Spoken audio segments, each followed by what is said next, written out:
Jean-Marie Darmian, toujours, on fait une belle démonstration sur le sujet. Non, non, je n'aime pas le chiffre de grand chantier parce que ça me fait penser à la manière d'un Tafini Fouquet.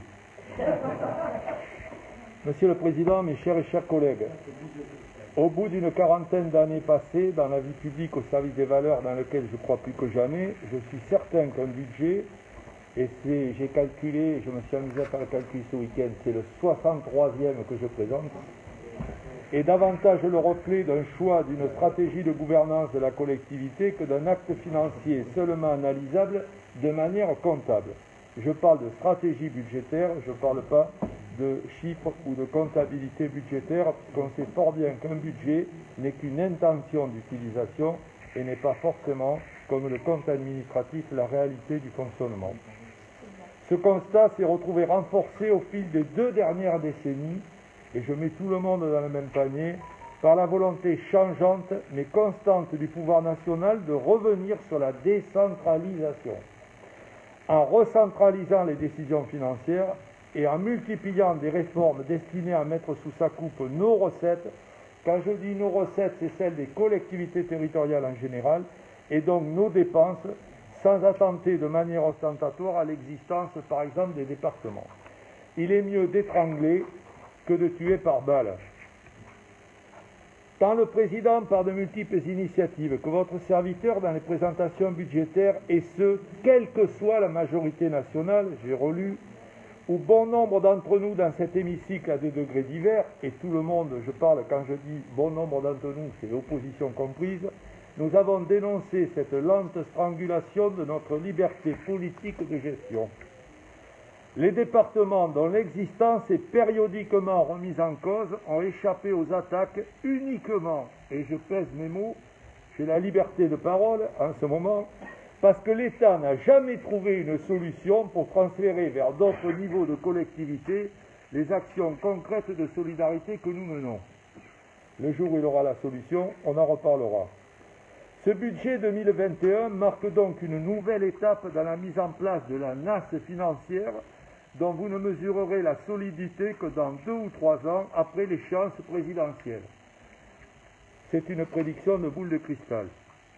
Il va nécessiter pour l'année qui s'ouvre un renforcement de notre aptitude à mettre en œuvre une résilience financière supérieure à celle que nous avons bâtie lors des années antérieures. Le Conseil départemental de la Gironde n'aura pas d'autre choix objectif que de tenir bon face aux contraintes qui lui sont imposées et de tenir le cap de la réponse aux enjeux de l'avenir dans le secteur, par exemple, de l'éducation, de l'équité d'accès aux services, de la solidarité territoriale et de la lutte durable et constructive contre une crise socio-économique qui ne cesse de se développer. Tous les rapports qui vous ont été présentés s'inscrivent dans ces 4 priorités et ont été adoptés, je le crois, avec le sentiment d'être utiles à la puissance publique. Pour atteindre ces objectifs, il faut donc bâtir, dans un nouveau contexte totalement différent du précédent, une stratégie solide et fiable donnant la priorité aux investissements de demain. Le budget 2021, c'est priorité aux investissements. C'est un choix assumé et qu'il faudra porter vis-à-vis de l'opinion publique. Priorité à la transition sociale et écologique et la réponse aux défaillances d'un État qui a perdu, on parlait autrefois d'État-providence, et qui n'est plus du tout providence, cette vertu qui était quand même tant soit peu républicaine, puisqu'elle avait un brin d'égalité, de fraternité, et j'allais dire aussi de solidarité. Notre stratégie budgétaire qui vous est proposée pour 2021 reposera donc sur 4 principes clairs de la résilience. L'adaptation dans la continuité. Adaptation dans la continuité. Ne pas changer sur nos valeurs, mais continuer à les appliquer, mais nécessairement s'adapter. En révisant les bons repères du mandat écoulé dans le fonctionnement et dans les adaptant à une nouvelle donne de nos recettes, puisque nous partons de nos recettes. Deuxième principe, la priorité assumée lucidement, et je le répète, en faveur des investissements indispensables pour faire face à l'augmentation de la population et aux besoins qui sont liés à nos compétences. Quatrième axe, clair, la préservation absolue de nos politiques de solidarité humaine et territoriale. Tous les rapports qui vous ont été présentés tournent autour de cette préservation de nos politiques et de continuité de nos politiques. Peut-être aussi quelque chose qui tient de la résilience pure, le refus d'être dans la réaction subie permanente, mais dans l'action constructive, volontaire, cohérente et adaptée aux évolutions sociétales et environnementales. Nous ne devons pas perdre l'idée que c'est parce que nos recettes sont bloquées qu'il ne faut pas innover. Au contraire, je crois que ce budget 2021 doit porter encore plus d'innovation. Ça a été le cas dans tous les rapports que j'ai entendus dans la journée. Le premier axe, la continuité, a été, et je vous donne la clé du budget 2021, il a été concrétisé par la construction d'un budget sur les fondations indiscutables pour leur sincérité, les estimations fiables à 90% des résultats du compte administratif 2020. Nous n'avons pas rien modifié, nous avons simplement tenté d'adapter les dépenses 2021 aux dépenses 2020. Comme ça, il n'y a pas de discussion sur des augmentations qui seraient opportunistes ou qui seraient liées à un contexte électoraliste. Si dans la tourmente de la crise sanitaire, nous avons trouvé les ressources pour faire face efficacement aux défis qui ont été placés sur le chemin de notre action par la dégradation constante de la situation du pays, nous pouvons espérer ainsi tenir le cap en 2021 sur les mêmes bases. Alors soyons transparents. Le budget 2021 présente donc, et je le dis haut et fort, et je peux le démontrer, une prévision plancher. C'est une prévision plancher, de telle manière que nous puissions faire face en cours d'année aux exigences de la situation sociale. Je l'ai dit, je ne sais plus, à la commission des finances, nous avons reçu le premier appel de fonds pour le RSA pour janvier. Il est à 23 millions d'euros. Si vous multipliez 23 millions d'euros par 12, la somme qui vous a été citée par Denise ne correspond plus déjà à l'estimation dès le premier mois de janvier.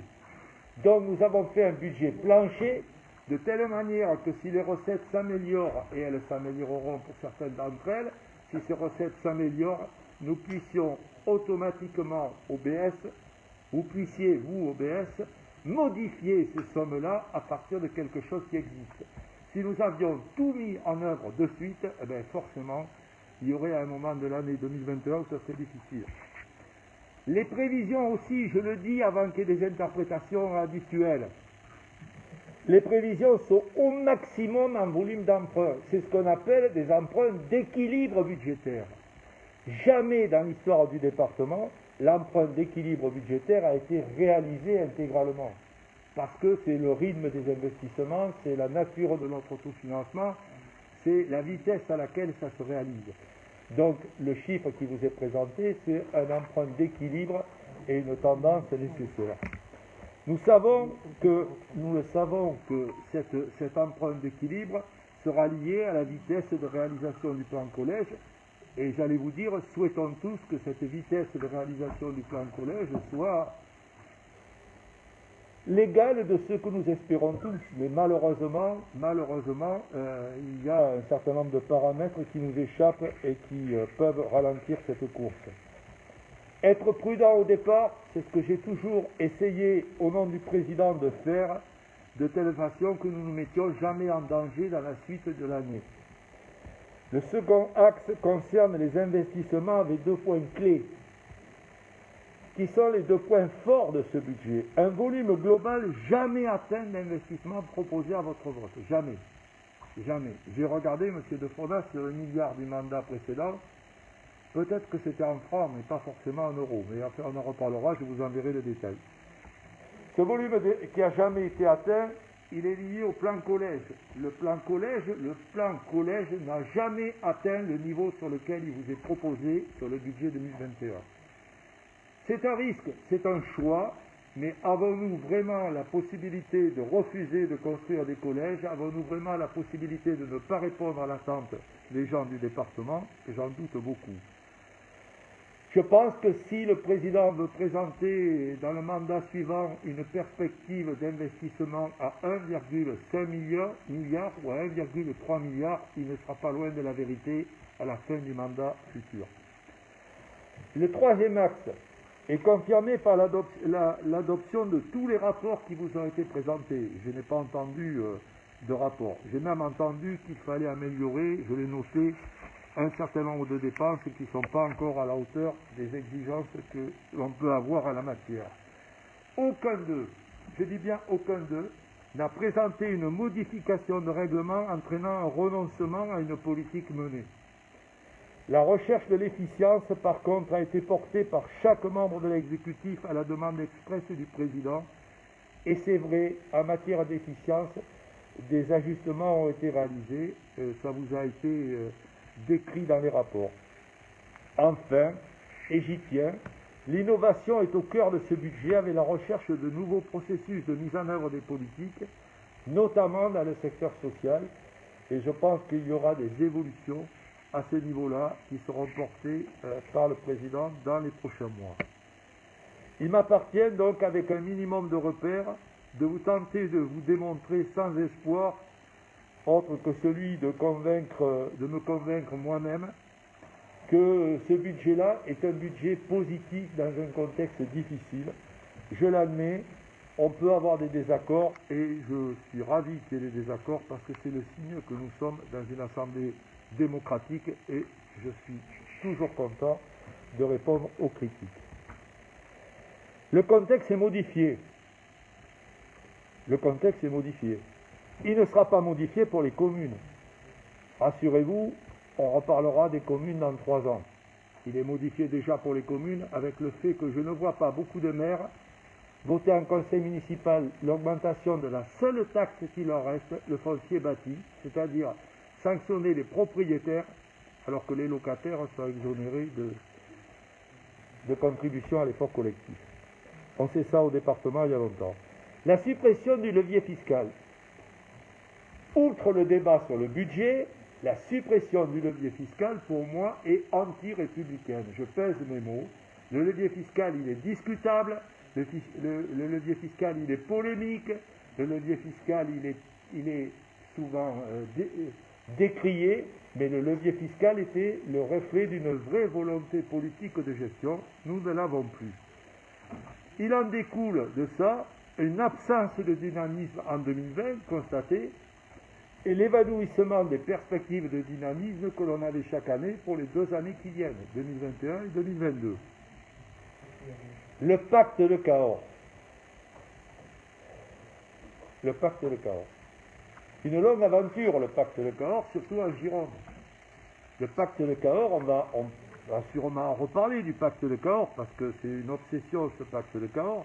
Mais ce pacte de Cahors, je rappelle les conditions dans lesquelles il a été fait en Gironde. Aucune concertation avec le département, aucune concertation avec le département. Fixation d'un taux à 1,2 de façon arbitraire. Et je répète ce que j'ai dit au débat d'orientation budgétaire, si le président ne l'a pas signé, c'était vraiment une position républicaine, parce qu'on ne peut pas admettre l'injustice d'où qu'elle vienne et quelle qu'elle soit.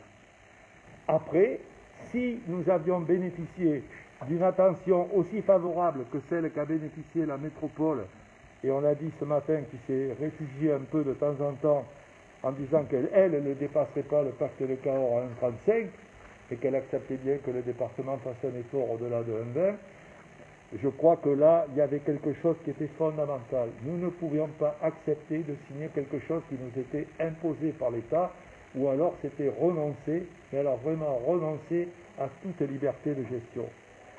Le pacte est gelé, le pacte est suspendu, le pacte n'est pas supprimé. Alors 2022, ce serait une année exceptionnelle, ça m'étonnerait que 2022, on revienne sur le pacte de Cahors. Moi, je pense qu'il s'appellera un jour le pacte de Metz, ou le pacte d'Évian, ou le pacte de Toulouse, ou le pacte de quelque part. mais vous le retrouverez tôt ou tard dans la gestion des collectivités. Ce budget 2021, il se voit sous la forme d'un effet ciseau. Les recettes du département augmentent de 0,11%. Autant dire que elles n'évoluent pas dans l'état actuel du budget. En cours d'année, il est possible qu'il y ait des ajustements qui interviennent. Je rappelle aussi quelque chose qui est choquant, c'est que désormais nos seules recettes variables sont des recettes liées à l'activité économique et non plus à quelque chose qui ressemblerait à une contribution citoyenne à l'effort de solidarité. Les DMTO, alors j'ai pris un coup au moral hier quand j'ai vu l'article de Sud-Ouest qui disait 42% de baisse des transactions immobilières. Peut-être que le mois prochain, l'article dira rebond de 15%. Et peut-être qu'il dira au mois de mars, ouh là là, ça va très mal, il y a encore une baisse. Les DMTO, c'est une activité économique avec ce que ça comporte. Une collègue disait que sa fille qui travaillait dans une agence immobilière avait touché 2 fois 1 500 € depuis le début de l'année. Si le marché immobilier était si fiable que ça, je suppose que les rémunérations seraient plus durables dans le temps. Les DMTO, cette année, nous termineront à un niveau que l'on n'espérait pas au début de la crise. Mais n'empêche que c'est quand même aléatoire.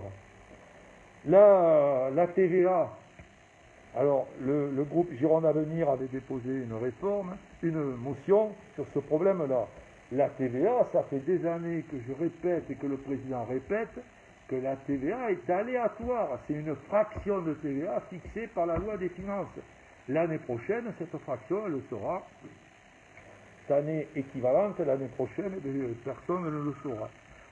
Et également, on a des incertitudes sur tout un tas de péréquations dont on ne connaît pas l'avenir, mais peut-être que le sénateur Hervé Gillet, qui suit ça avec attention, va voter la loi. Non, il ne votera pas probablement la loi des finances, ça m'étonnerait. J'ai failli faire une erreur. Il ne votera pas la loi des finances. Au Sénat, d'ailleurs, c'est pas sûr qu'elle soit votée, d'ailleurs. Je ne sais pas, je ne connais pas. Mais j'ai vu qu'il y avait un désaccord entre l'Assemblée et le Sénat qui était assez gigantesque sur les appréciations. Sur le pacte de Cahors, je précise une chose qui a échappé à tout le monde. Le contentieux du pacte de Cahors est en cours. Et donc la prévision budgétaire qui vous est présentée ne tient pas compte du fait qu'une révision des sommes du pacte de Cahors peut arriver en cours d'année, avec tous les problèmes que ça posera. Les conclusions, on les a lues, elles existent, vous pouvez les voir sur le site de la Cour des comptes. Les conclusions du rapporteur public sont favorables à la requête du département. Mais on ne peut pas anticiper un jugement de la Cour du tribunal administratif. Alors les recettes fonctionnement, cette année, elles seront fixées à 1,635 milliard d'euros, 636 on va dire. Ce 1,636 milliard d'euros, il repose sur des variations qui sont très faibles. Entre la barre bleue, qui est la barre de 2021, et la barre jaune, il n'y a pas des variations, puisqu'à l'arrivée, ça fait 0,11. Donc on est à peu près dans la stabilité. On a prévu un peu moins de fiscalité, un peu plus de DMTO que l'on a cette année, avec l'espoir que le milieu économique reprenne. Les dotations, on n'espère rien des dotations. Je me suis amusé à regarder combien on avait par habitant de DGF en 2008. Elle était exactement le double de ce qu'elle est cette année, par habitant, le double. Pourquoi? Parce que les ponctions sous le mandat de François Hollande, et il y en a d'autres qui arrivent maintenant en permanence. Donc quand vous entendez certains députés dans les discours dire que l'État n'a jamais fait autant pour les collectivités territoriales, quelquefois il faudrait relativiser les choses. C'est une progression donc très faible des recettes, alors je ne vais pas vous faire le détail, c'est pratiquement les mêmes sommes. La progression des recettes 0,1 par rapport au compte administratif prévisionnel est de moins 0,3. Elles sont en baisse de moins 0,3 par rapport au budget primitif qu'on vous avait proposé l'année dernière. Le dynamisme des DMTO, pour l'instant, croisez les doigts, suivez les chiffres quotidiens, consultez votre notaire et surtout achetez les biens Si vous avez quelques châteaux en propriété propre à racheter, n'hésitez pas. Le département vous donnera un t-shirt des fêtes d'été. Pour la fiscalité, qu'est-ce qu'il y a dans la fiscalité? Le foncier bâti, il n'existe plus. La TVA, vous l'avez avec la fraction de TVA. La CVAE, on peut espérer un bon chiffre de CVAE parce qu'il est calculé sur l'année N-2. C'est ça? N-2. Les IFER, les rôles supplémentaires, etc., tout ça, il va falloir l'oublier parce qu'il n'y a qu'une seule partie de tout ça qui reste, la fraction de TVA. La fiscalité transférée, la taxe sur les produits pétroliers, le télétravail ne va pas améliorer la taxe sur les produits pétroliers, et la taxe sur les assurances, il paraît qu'ils vont vous faire des cadeaux en baissant les primes puisqu'il y a eu peu d'accidents.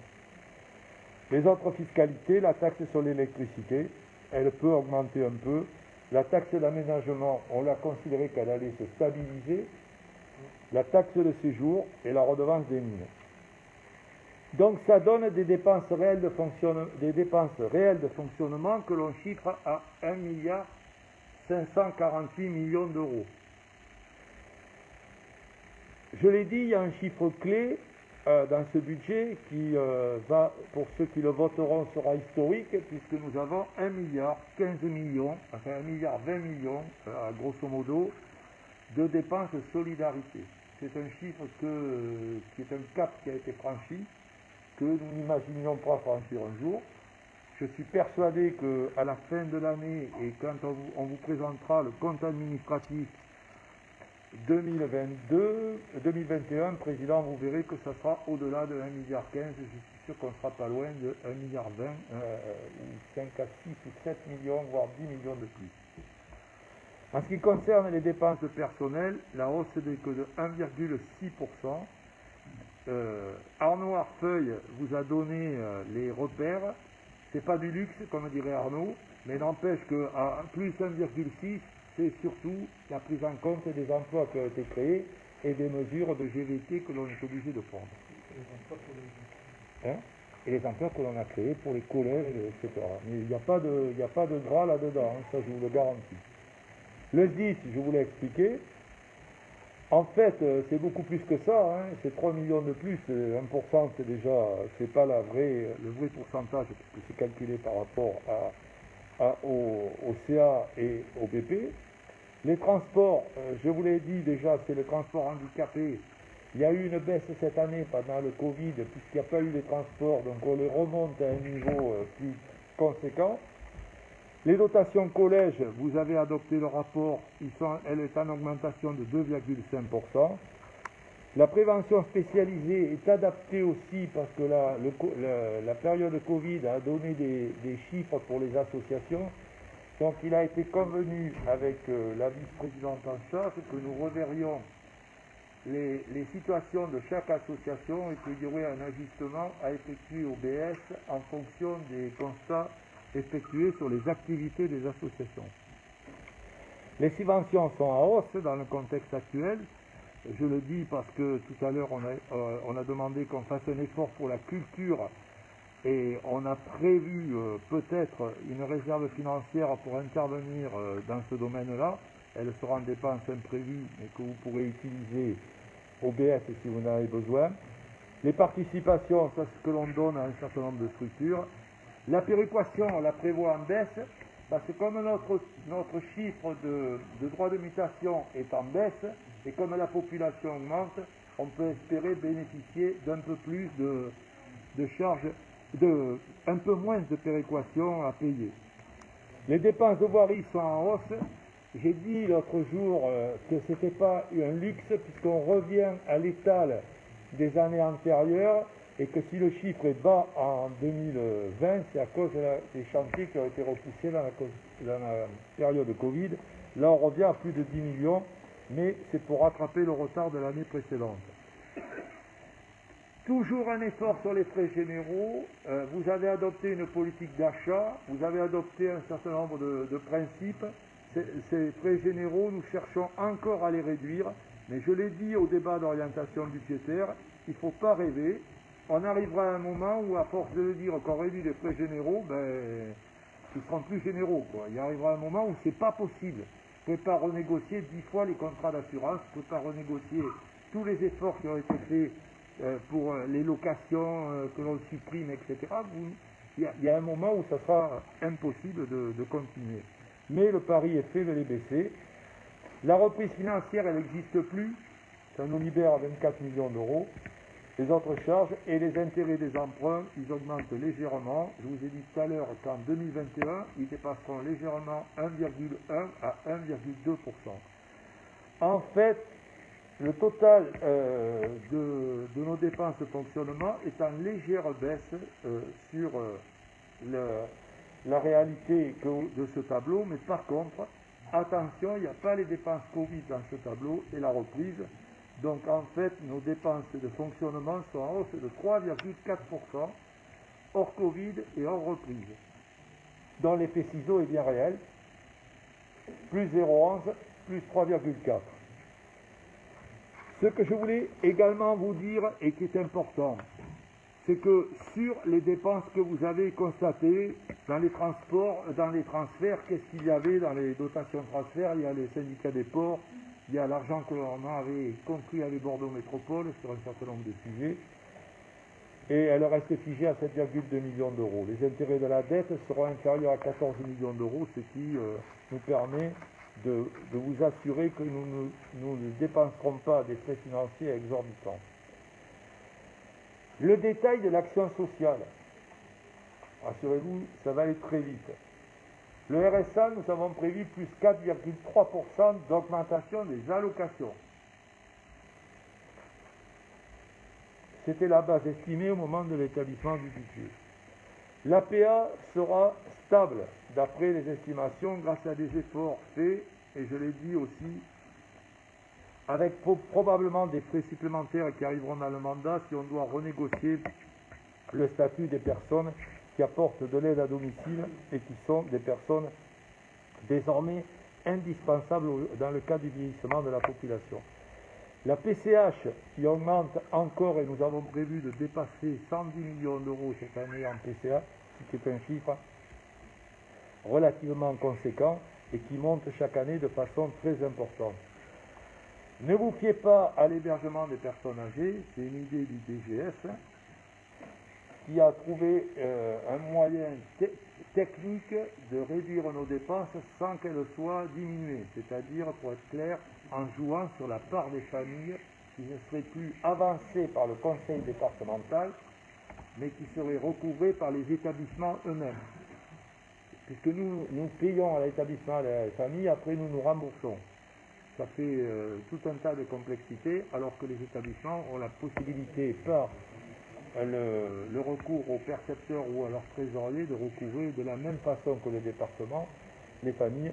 Donc il y aura une expérimentation sur 12 établissements de test, dont on a considéré que la trésorerie permettait cette expérimentation. Hein. C'est pas encore finalisé, puisqu'il faut travailler là-dessus. Mais l'économie est substantielle sans que ça change le statut des personnes hébergées en EHPAD.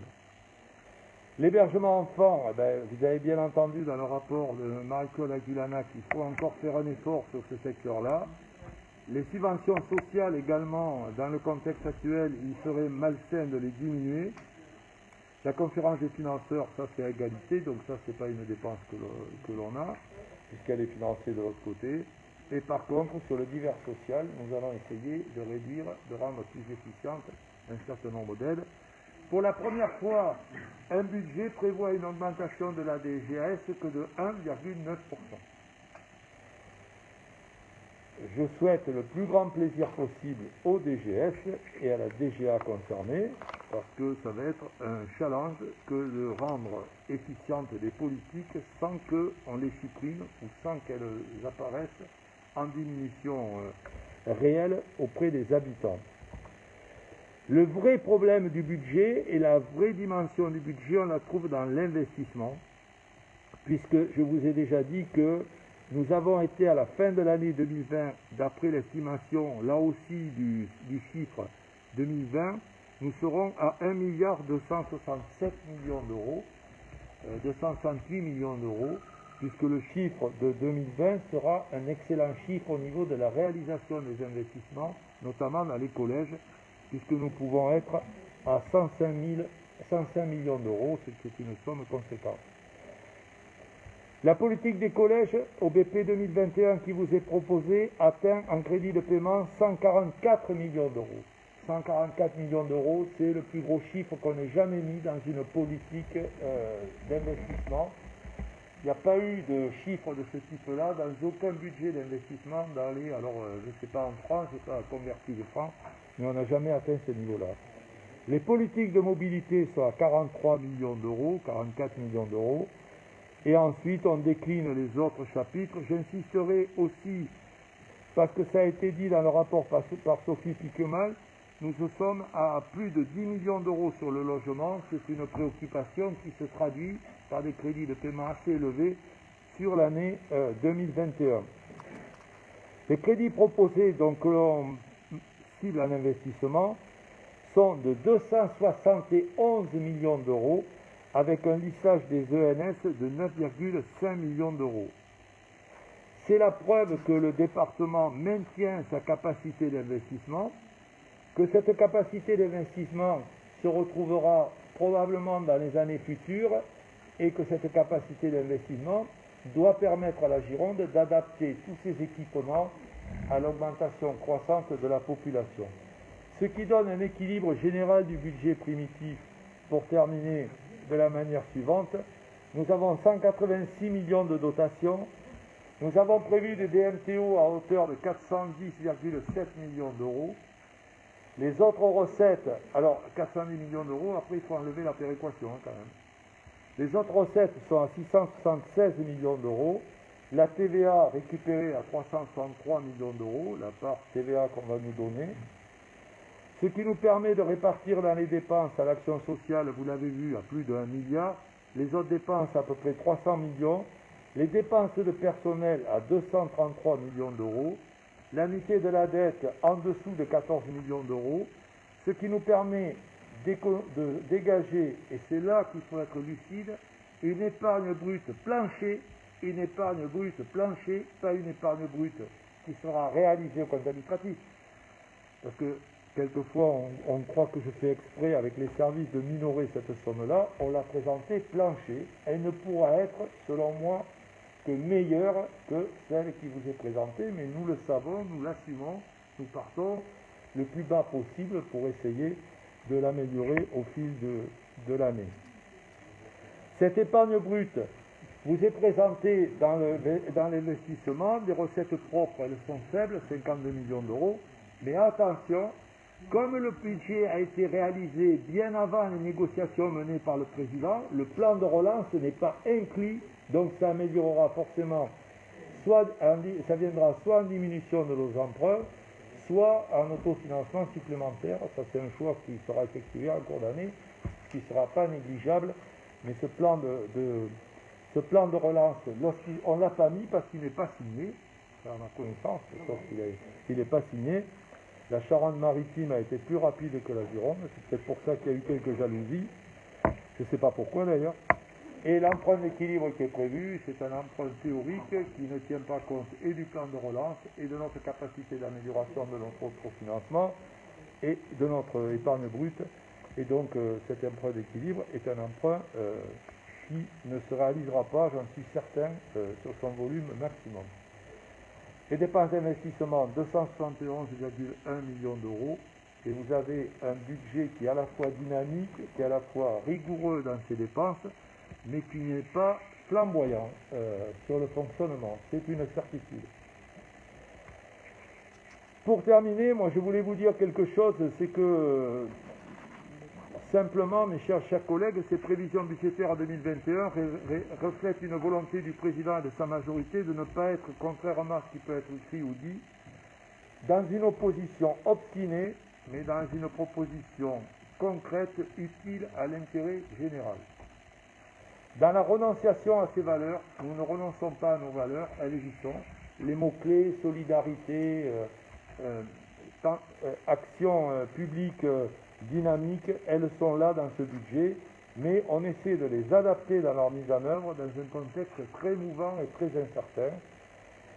On ne dit pas que le département est dans le désespoir total. J'ai même entendu dire que nous étions ruinés, qu'il n'était même pas certain qu'on puisse payer les indemnités des élus dans cette salle, ce qui serait un drame, vous en conviendrez. C'est dans le désespoir d'évolution nationale, et c'est ça qui est inquiétant dans ce budget, c'est que seront les évolutions nationales dangereuses, et ces évolutions vont toujours à l'encontre d'une dynamique départementale connue et reconnue. On le constatera, le bien fondé de ce budget au moment du compte administratif, je ne serai plus là pour le voir, mais je vous promets que je vous regarderai sur Internet, à la télé, vous serez magnifique, et vous direz « Ah, ce Bernard, il racontait bien des bêtises, rien ne se vérifie ». C'est ce qu'il faut dire toujours. Je ne serai pas à cette place pour le faire, mais je peux me permettre de souligner à mes collègues de la majorité départementale, et je les assure en toute sincérité, qui n'auront ni à rougir ni à verdir du résultat. Encore une fois, le département aura été en 2021 au rendez-vous des besoins des Girondines et des Girondins. Merci Jean-Marie. Tu as porté ici ces budgets les uns après les autres. Quand tu as présenté ce débat, je comprends bien, mais malgré tout, c'est grâce à toi et au service qui travaille à côté que nous avons pu, au fil de ces années, à la fois remplir les engagements que